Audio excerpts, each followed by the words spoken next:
We're now deep into the war on Thanksgiving. Lefties like me and like Dan, we were hoping it was gonna be a sneak attack, but unfortunately we got caught and our plot to destroy Thanksgiving has been discovered. This plot that's under the guise of wanting people to not die by the thousands from COVID. And you know who caught us? It was first Charlie Kirk, or what's left of him, and also Kayleigh McEnany, who had this to say about the efforts from some Democrats to try to stop your grandma from being killed at Thanksgiving dinner. Well, but we know all across the country, Kayleigh, cases are spiking, unfortunately. And this is the week before Thanksgiving when families are going to be together. And there are a number of governors who are suggesting, look, you don't need to be in a big group, particularly if people are outside your bubble. What do you think of these suggestions and guidelines some of the governors have given in advance of this, because it is a super contagious disease? Yeah, I think a lot of the guidelines you're seeing are Orwellian. Let me start by saying the CDC has put out considerations as we prepare to go about Thanksgiving, about socially distancing, wearing masks, doing what you can. There's a whole list, a page of very good considerations, and in that they say we're not recommending a certain number of people, but we are giving considerations that you should put in place. And I think that's the American way. The American people know how to protect their health. We've dealt with COVID for many months, but it's Orwellian in a place like Oregon to say if you gather in numbers more than 6, we might come to your house and arrest you and you get 30 days of jail time. That's not the American way. We don't lose our freedom in this country. We make responsible health decisions as individuals. Right, and Kayleigh. Okay, we're gonna turn to the responsible health decisions. First though, she used the term Orwellian multiple times and I didn't identify an example of something Orwellian in that. So I have a very quick, simple question. This is for both Dan and also for the audience. Maybe Brooke on Twitch can start up a poll. Has Kayleigh McEnany, or let's make it a little bit easier. Has anyone on that panel completed even one work by George Orwell? Have they read even one? Vote now on your phones, folks. Seriously, I want to hear what people have to say about that. But I think that maybe someone in the administration has read Animal Farm, but thought it was like about pardoning turkeys. And so like around Thanksgiving, it's like now part of the attention in the lexicon within the White House or something. None of these people know what they are talking about by Orwellian, because it's really weird for the US government and a spokesperson of the US government, the current administration, lame duck as they are, to be warning about government overreach when you are the federal government and you like do represent that overreach.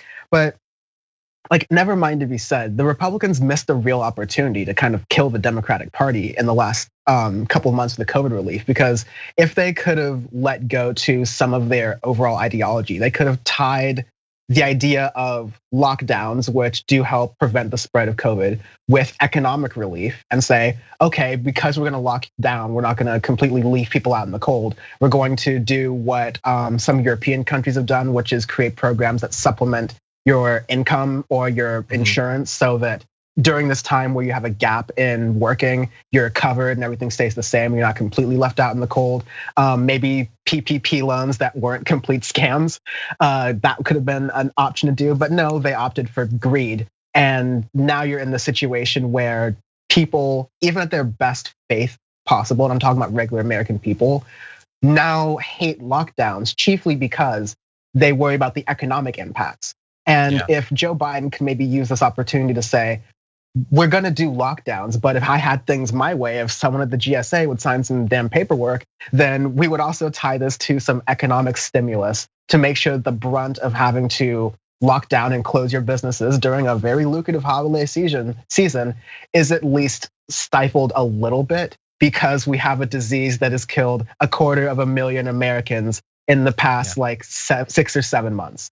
So priorities, I don't know, economics, it's complicated, what do I know, whatever. But George Orwell though, this is Orwellian, that's the deal.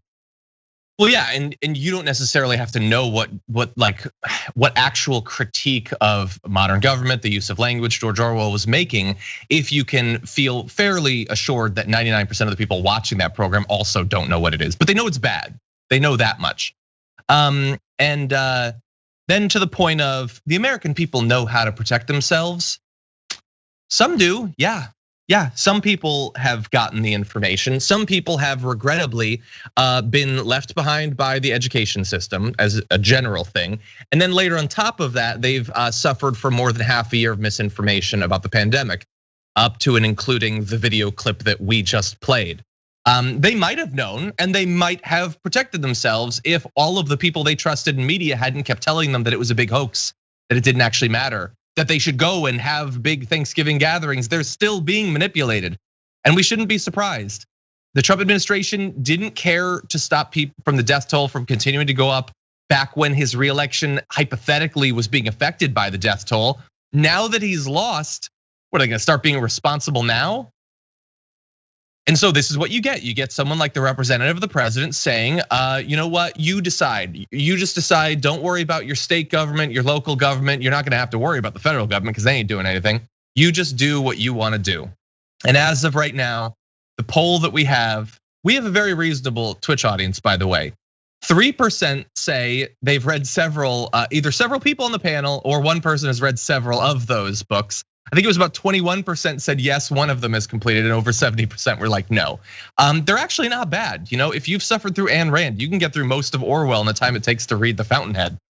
Yeah, but anyway, and folks, like, Orwell is very sort of like, maybe this is like educational elitist speaking. It like is something you should read, but should not be like the basis of all you understand of political knowledge, because there are some things that Orwell was a little like weird about too. But like with anything, just broaden your perspectives. Read some Orwell. Read some other like actual political thinkers. Just broaden your reach. Absolutely. Dennis Prager, I believe, has a really good documentary coming out soon that should be very informative. But yeah, does he run a university? I think he runs a university. Anyway, that's Orwellian. Prager you, Orwellian since whenever.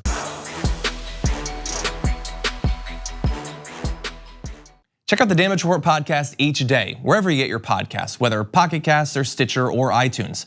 You can join me as I give you the news and stories you want, with a range of co-hosts and interview guests jumping in on the fun each day. Again, that's the Damage Report, wherever you get your podcasts. And if you get them at iTunes, don't forget to rate and review. Sometimes I'll read them live on the show.